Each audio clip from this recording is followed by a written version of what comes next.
nafxanyaan taane alhamdulillah oromo rabbi oromo godheen uume bu'aa bichuurra bu'aa daanechinirra bu'aa fiildi maarshaal biraanuu juullaarra bu'aa ilmaa mardaasaarra bu'aa shimallisirra dalaguu jirti ilmaan oromoodha jijjiirre biyyitu seenaa addunyaa jijjiirre ta Itoophiyaatiin ta Afrikaatii miti Itoophiyaadha misaa'ila hidhamteedha qopheeffamaa jira bara Itoophiyaan teknoolojii fi dalagamaa jirti jedhamee bara hirribitti dhabu jira ka isin dhaggeetu maan dubbanne dhugaatan waan adda dalagame jijjiirame kana maan dubbanne Itoophiyaan baradha nukleela hidhattee addunyaa wajjin dorgomaa jirti maan dubbanne kana saayintistoota mataa ofii qabdee Itoophiyaan maan dubbanne kana seenaa jijjiirte baradha teknoolojii addunyaan daladde jijjiirtee waan adda dalagaa jirti hadha ijoolleen Itoophiyaadha maa kana dubbanne Finfinneen jijjiiramte bara calalaqa ifaa karaa gubbaa dhaabaniiti miti hundeedhaan jijjiiramte Finfinneen bakka isin kalee karaa gubbaa dhaabbattaniitti fincooftan bara mana fincaaniitu jira injiru bara bakki kalee sagartee algaas kan tiraas kan algaas dhugani beeyna abbichu wanni inni dhoorge farshoo akkan dhaadheessine wanna hedduu dhoorkee jira waan kalee isin itti fayyadamtan wanni hedduun dhabamee jira ortodoksiin kalee 4 kiiloo seenteetiin isin masqala dhungattaniitiin ittiin dhufixxanadha baatee jirti 4 kiiloo keessa islaamas seene bakka san dhukkubni keessan takka tana dhukkubni keessan tokkan dhukkubni waliigala isin hadha biyya keessa mataa isin nyaatee hirribatti dhabdan guddaan kana isin beekana isinitti manam isinitti himu bu'aa irraa hadha biyyi ta islaamaati ta kiristaanaati ta waaqeffataati ta protestaantiiti ta pheenxeeti abbaan fedhe jinni illee amantii qabaatee dhufe keessatti Itoophiyaa keessa mirga guutuu qaba namni Itoophiyaa bulchu nam ummanni Itoophiyaa filate qeequu yaalaa dhallee gartee biqiltuu dubbanni barruu kan ilaaluma jirra nafxanyoonni akka tisii katabdu gartee midha akka tisii ala fiiddee waan kee sheer gootee galgala ganama sirraa dubbachaa jirti kan miidiyaan oo'ee ammasi distii dhaabdee akkana nafxanyoonni fiiguu jirti goota kenna jettee iheen jukkoo yenyaano ka jalaa tisii beeknama kan eenyutti hin beekne arsii fayyaalittiitii argattee ka arsii waan maraa kaan guddinaan kaan ofii as qabdeetumaan nama hundaa gartee ofii qabdi arsi'ati namni ilmaan arsii cabsee ilmaan sikkoo mandoo cabsee akka isiin gara maraa dhabdu dhaaba siyaasaa keessa hin jirtu mootummaa keessa hin jirtu saree itti qaltee diidaggattee biraa baqatte tokkoffaa kaayoon tante ilmaan arsee cabsuudha wanni kalee bobbaatee gabbaatee jechuudha fayyaaleeyyiin uummata keenna manguddoon teenna sheekoleen teenna keenna gurbaan amantii gurbaan kun islaama jedhee kun arsii keenna jabaa keenna itti haadha nu ajjeesu yaati durriyyeen marte jechuudha qoshaashaati wama kalee sagartee Haaji Adam Saaddoo irratti dalagaa nurratti dalagaa jirani hadha Haaji Adam Saaddoo kalee akka kana adamfamaa ture ganda keenya keessatti Haaji Adam Saaddoo bar Oromoo keessa goota ta'e malee arsii keessatti gaafa lubbuun jiru jeneraal Waaqoo guutuullee bar ilmaan arsii takka kabaja arsii keessatti hin arganne na isinitti hima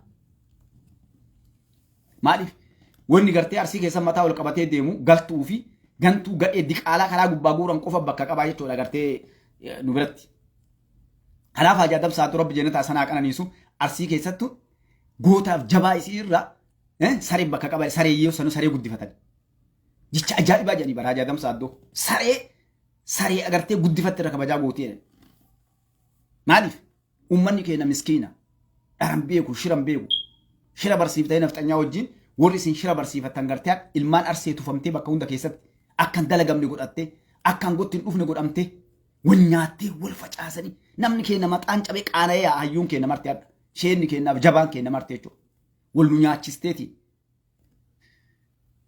nu bira dabartee Oromoo wal nyaachiste jechuudha Oromoo bira dabartee Itoophiyaa wal nyaachiste bu'aa bichuudha gabaabdumatti wanni kana mara dhaqe nu kamataa waliin nu qabe laal Oromoo facaatee gargar yaatu Itoophiyaa facaatee gargar yaatu namni mataa walii as qabee tokko godhee Dr. Abiy Ahmad Aliiti maal goota kana kuni waan abbaan fedhe diinni illee firrillee amane namni Itoophiyaa akka gaafa kalee gartee eenyutti Imaam Ahmad yookaan akka gaafa lijiyyaa sun faati warri haqaa sun ummataaf dhaabbate sun waliin qabe namni mataa Itoophiyaa waliin qabe aabbichuudha jechuudha. Aabbichuun ilma jeneraal Waaqoo guutuuti, ilma Sooressa Jaarraa Abbaa Gadaati, ilma jeneraal Taaddasaa Birruuti. Liqimsaa fudhaa.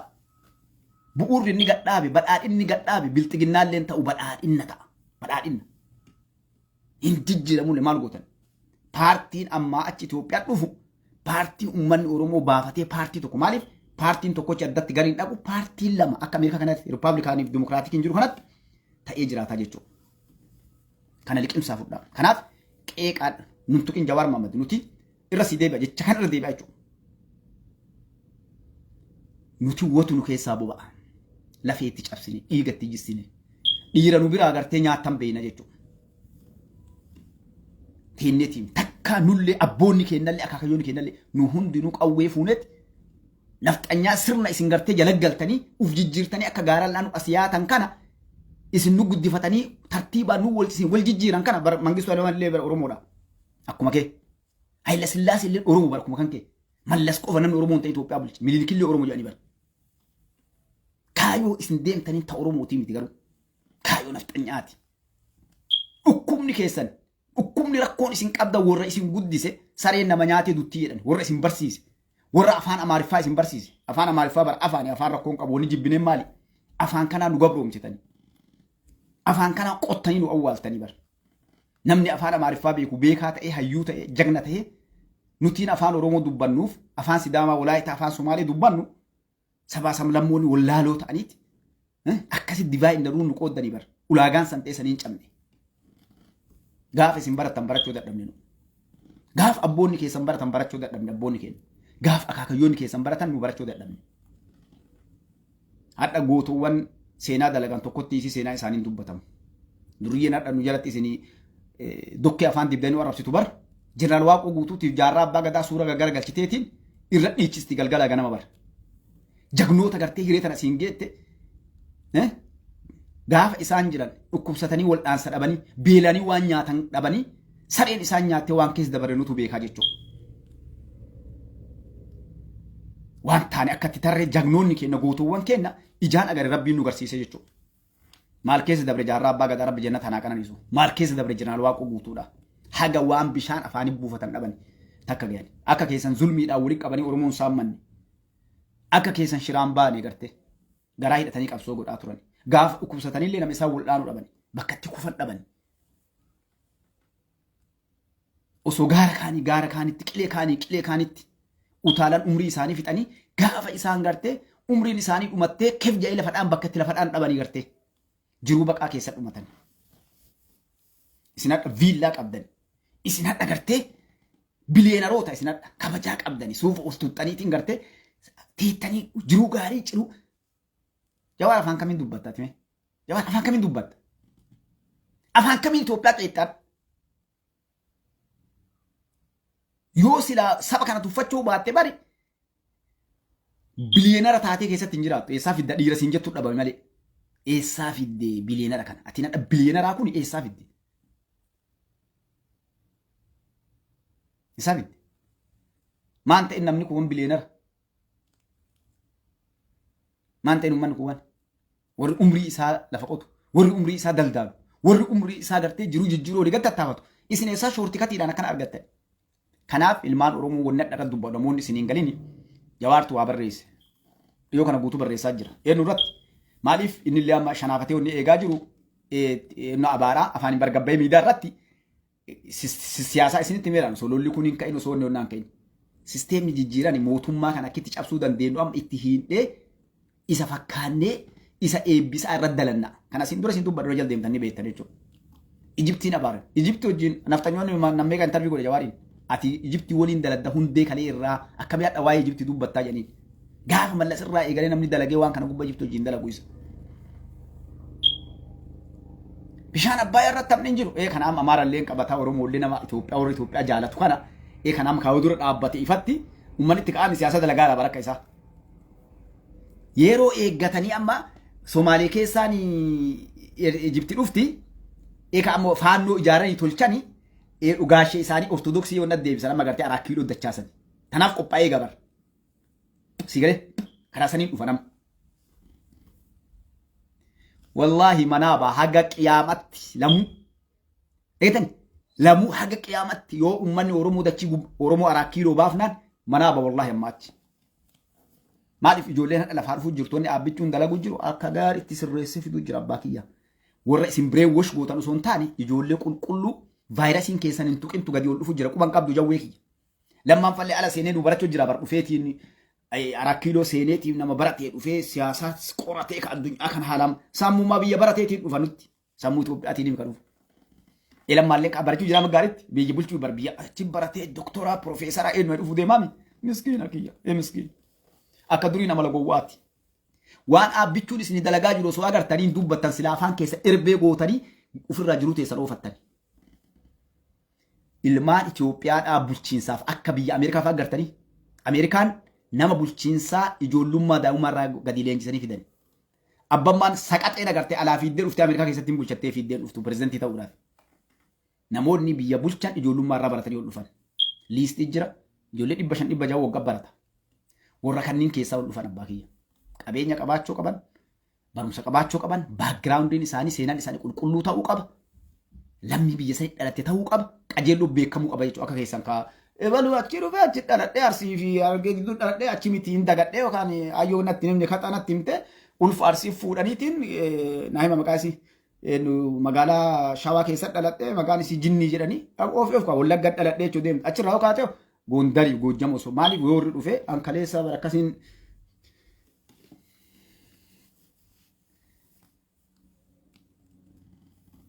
dhiigni ilmaan namaa nama nyaata jawwee. Bada yoo dubbatte dhugaa dalagi haquma dalagi qabrii teetiillee si gaarii obboleessa kiyyaa asirraan bu'a gati deebitutti maaliif situ waltajjii tana gad dhufe waan kenna kun irraa dubbachuu mirga kiyya haa jiraatu manni kenna nagaan nu jiruu keessa dabarsi nu beeka ijoollee lafaa dhuftu nagaan haa barattu haa dalagattu. Niga wanni Oromoo dhabde namni Itoophiyaa dhabee amma achi isin fiddaniif dhaabni siyaasaa fiduuf tokko illee hin jiru. Isa galaa bira. Galaa. Gahe cambina waan hin dandeenye. Dabre yeroon gaduma barii waa camban goote yalla. Teknooloojiin haa tolu hadha. Aabbichuu rabbi umrii nu haa dheeressu namni dammaqee argamu. Waa cambuun akkalee Oromoo Itoophiyaan hin barannee ummata wallaalaadhaa waan feene goonaa gara feene oofnaa irraa suufa jijjiirannaa dubartii namaa kaalsii jijjiirattaniimi. Ni gaa hin deebisu lamu mucayyoo fuutee tana mucayyoo illee jalattan nageettan nagee. Mucayyoo. Mucayyoo musliima maasha Allah jalbaaba uffatta maal jetta. Abbaa warraa kan kee karaa shari'aa islaamaa irratti deebisi. Ofirraa tawbatee wariin haraamaa mana kee yoo jiraate ilmaan tee nyaachisi mucayyoo na siima. Rabbi irraa isin gaafata dhaga'e mucatti. Akka nama islaamaa tokko siima. Karaa deebisi tawbachiisi abbaa warraa kan kee akkuma itti heerumte gartee abbaa warraa keeti. Garaan si dhagama dhugaa natti aartee gartee dhiirni si danfuun ni mala. Eenyutti illee dhagama yoo nama isaatu kadhe. Garuu ni gara biyyi tun hadha yoo nu walitti deebinee wal nyaannu hadha silaan waliin dhaabbannee barhamtuun feete yoo jiraatte waliin dhaabbannee nagaa biyya tanaa buufnee yoo rakkoon jiraate illee mana gad deebina silaadha. Keenna kunoo yaa'e bakka hundaa isinirra baasaa eegaa saree kana. Hacaaluu ajjeese suuraa Hacaaluu irra kaateeti naarrabaaf deema.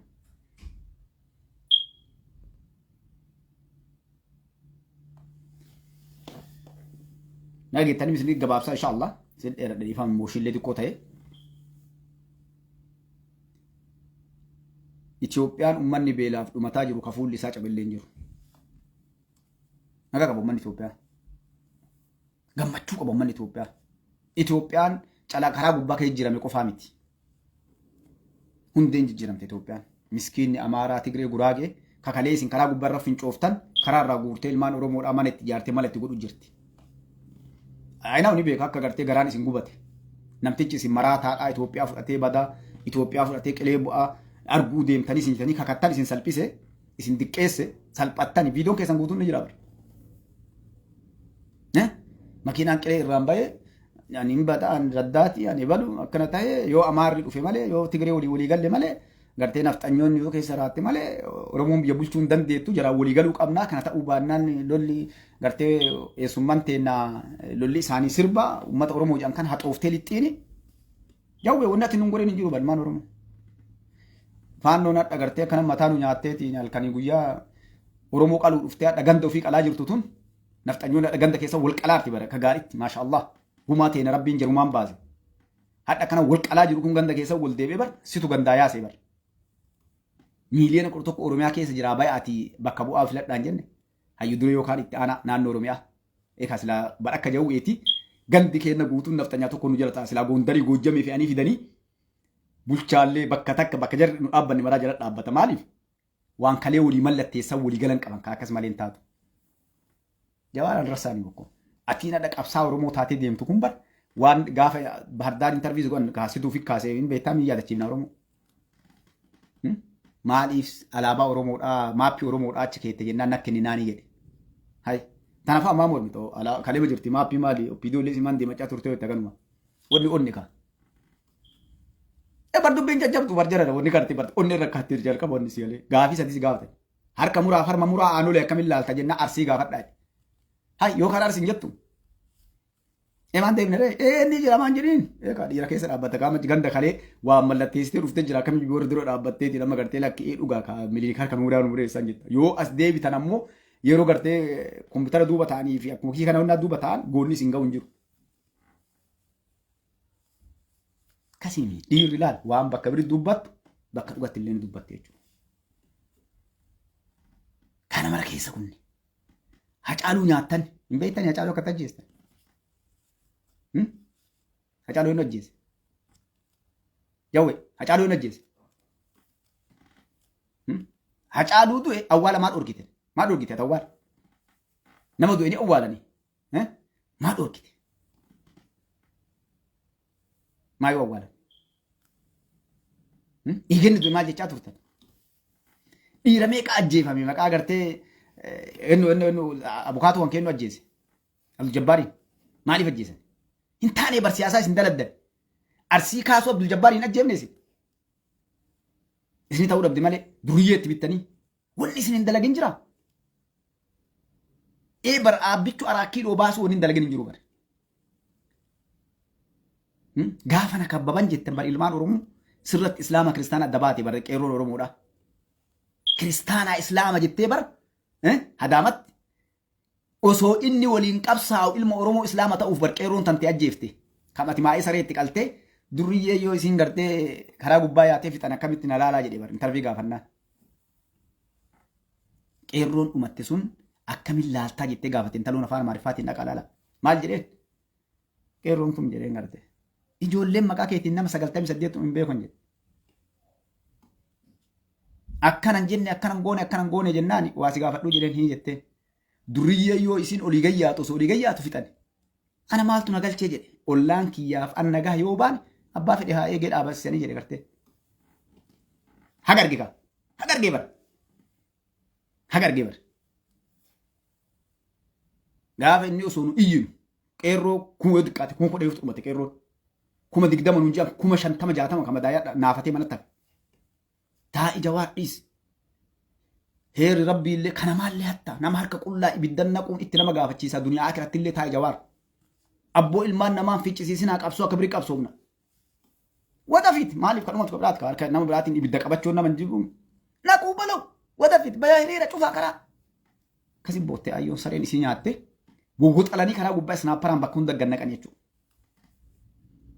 Gaddeebi'ee gaafa qabsu ati abbaa qeerrooti jedhanii akkam jenna.